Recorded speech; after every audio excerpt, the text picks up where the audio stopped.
እውነት መናገር ስም ማጥፋት ይሆናል?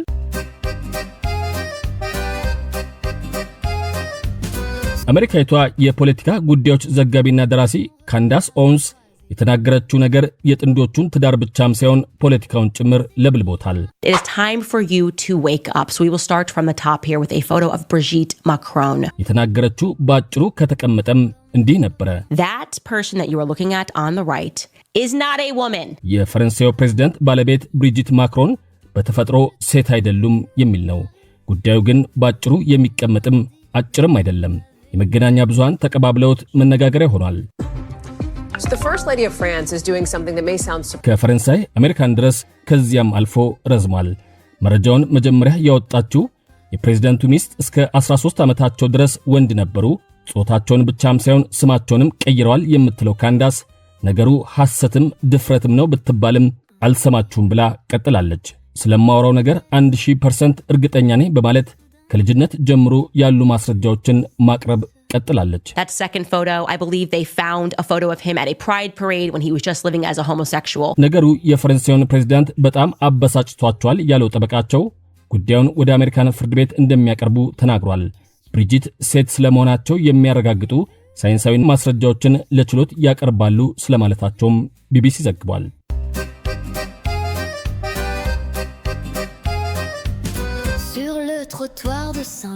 ክቡራን አድማጮች ሆይ በርግጥ የድርጊት ስም ማጥፋትና በሐሰት ማማት ተብሎ በሕግ ሊያስጠይቅ ይችል ይሆን? ስም ማጥፋትና እውነት ያላቸው ግንኙነት ምንድነው? የተወራው እውነት ቢሆንስ በስም ማጥፋት ያስጠይቃልንም? ስለዚህ ጉዳይ የሀገራችን ሕግ የሚለውን አሁን መጥኜ ነግራችኋለሁ። ተናግሮ ከአናጋሪ ከሐሰት መስካሪ ያድናችሁም ብያለሁ። ደግሞ አልተሰማንም እንዳትሉም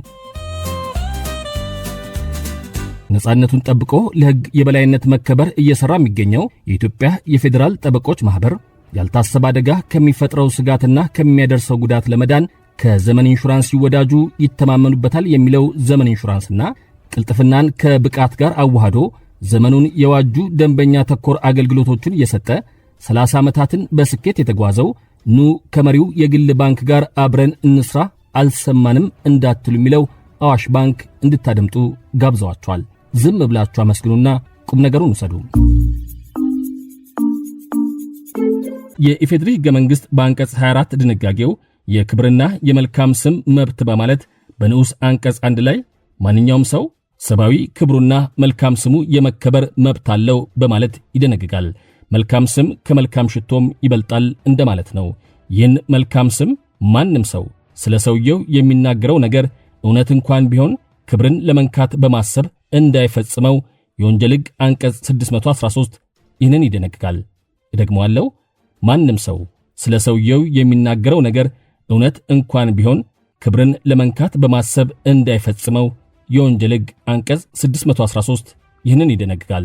ስም ማጥፋትና የሐሰት ሐሜት 1 ነገሩ እውነት ሆኖና የሌላ ሰውን ክብር ወይም መልካም ስም ለመጉዳት በማሰብ ሌላው ሰው እንደዚህ ያለውን ሥራ ሰርቷል፣ እንደዚህ ያለውን ነገር አድርጓል፣ እንደዚህ ያለ መጥፎ ነገር አለበት በማለት ለሶስተኛ ወገን ያስታወቀ ወይም የገለጸ ማንም ሰው የግል አቤቱታ ሲቀርብበት በስም ማጥፋት ከ6 ወር በማይበልጥ ቀላል እስራት ወይም በመቀጮ ይቀጣል። አንድ ሰው በፍርድ መሰረት ጥፋተኝነቱ የተረጋገጠበትን ወይም በአግባቡ የተቀጣበትን ወይም ይቅርታ ወይም ምህረት ያገኘበትን ወንጀል በመጥቀስ መናገር ወይም መግለጽ ስም እንደማጥፋት ተቆጥሮ ከላይ በተመለከተው ቅጣት መሰረት ያስቀጣል። 2 የተወራው ወይም የተገለጸው ነገር ሐሰት መሆኑ እየታወቀ ድርጊቱ ተፈጽሞ እንደሆነ ጥፋተኛው የግል አቤቱታ ሲቀርብበት በሐሰት ሐሜት ከ1 ወር በማያንስ ቀላል እስራትና በመቀጮ ይቀጣል።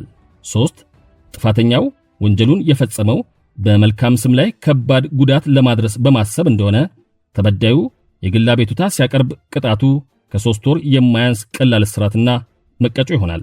4 የተነገረው ወይም የተገለጸው ነገር ሐሰት ሆኖ በቸልተኝነት ድርጊቱ ተፈጽሞ እንደሆነ የግል አቤቱታ ሲቀርብበት ከ1 ዓመት በማይበልጥ ቀላል እስራት ወይም በመቀጮ ያስቀጣል።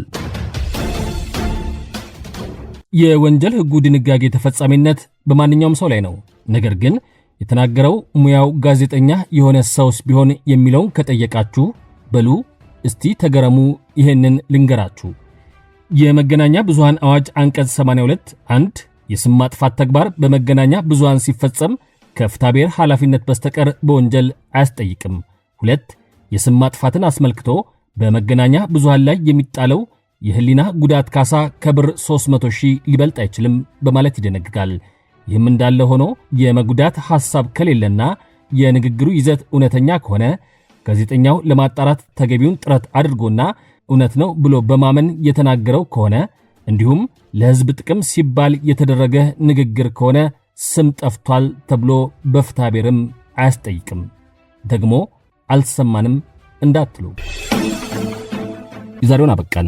ነፃነቱን ጠብቆ ለሕግ የበላይነት መከበር እየሰራ የሚገኘው የኢትዮጵያ የፌዴራል ጠበቆች ማህበር ያልታሰበ አደጋ ከሚፈጥረው ስጋትና ከሚያደርሰው ጉዳት ለመዳን ከዘመን ኢንሹራንስ ይወዳጁ ይተማመኑበታል የሚለው ዘመን ኢንሹራንስና ቅልጥፍናን ከብቃት ጋር አዋህዶ ዘመኑን የዋጁ ደንበኛ ተኮር አገልግሎቶችን እየሰጠ 30 ዓመታትን በስኬት የተጓዘው ኑ ከመሪው የግል ባንክ ጋር አብረን እንስራ አልሰማንም እንዳትሉ የሚለው አዋሽ ባንክ ስፖንሰር አድርገው አቅርበውላቸዋል።